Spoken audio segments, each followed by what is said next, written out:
My son sold my house while I was on a fishing boat off the coast of Alaska. He didn't think I'd ever be able to prove where I was. He was wrong.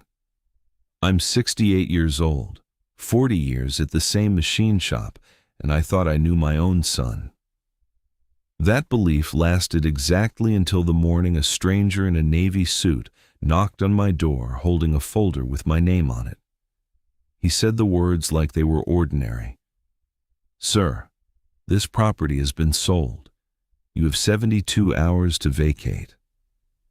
I stood there in my work boots, coffee still warm in my hand, staring at an eviction notice for the only house I've ever owned.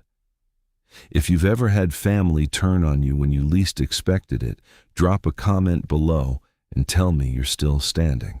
And if you're new here, hit subscribe. Stories like this need to be heard. Now, let me tell you exactly how my own blood tried to erase me. The house wasn't fancy.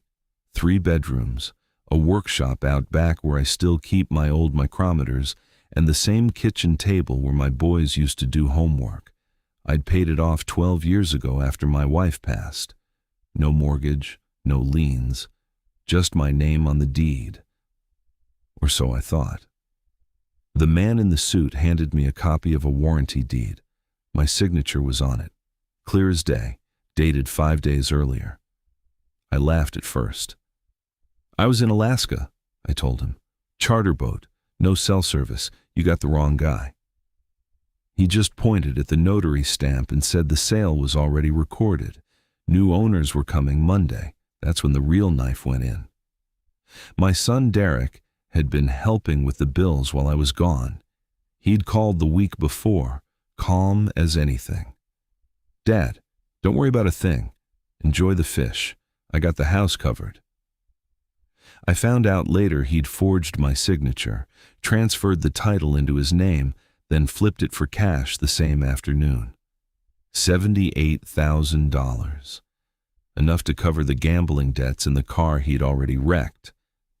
But that wasn't the worst part. When I called him, he didn't even pretend. "You're not half the owner your brother is," he said, voice flat. "You're getting old, Dad. Memory's slipping. You signed it. You just don't remember." He was already building the story. Soft, careful, the kind that sticks.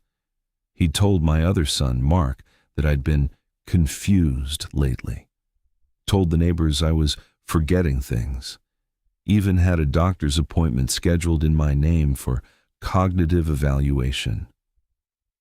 72 hours. That was the clock. I sat at the kitchen table that night with the deed in front of me and the fishing charter receipt still folded in my wallet. That's when I saw it. The notary date, June 14th. I flipped open the travel folder I'd brought home from the dock. Boarding pass, charter log, captain's signature, hotel receipt from Anchorage the night before we left. Every single one of them said the same thing. On June 14th, I was 3,000 miles away, standing on the deck of a boat named Northern Promise, pulling rockfish out of the Gulf of Alaska. No cell service, no way to sign anything. The fraud had a hole in it big enough to drive a truck through. I didn't call a lawyer that night. I didn't scream. I didn't even tell Mark. I just started collecting.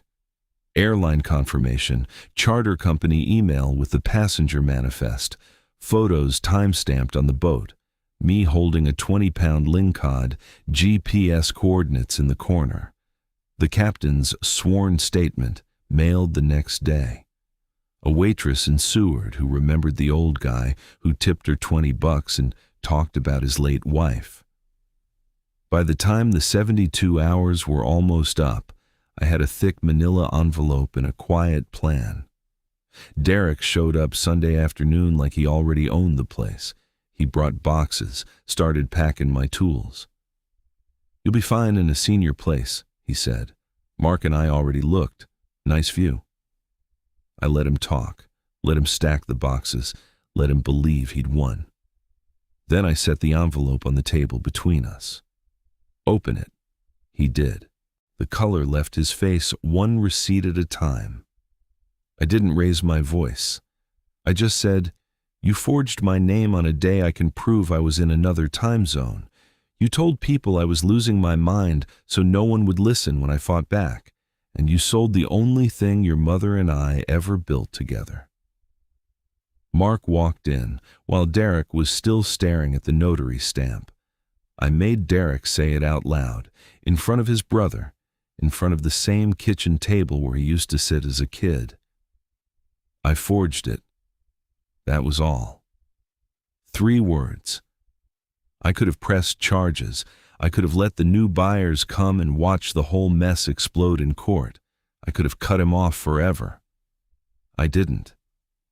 I sat down across from him and asked the only question that still mattered.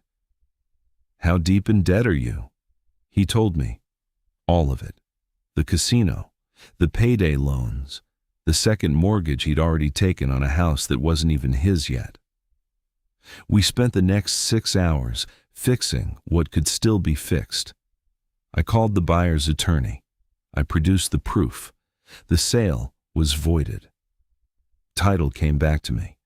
Derek signed a confession and a repayment plan in front of a real notary this time.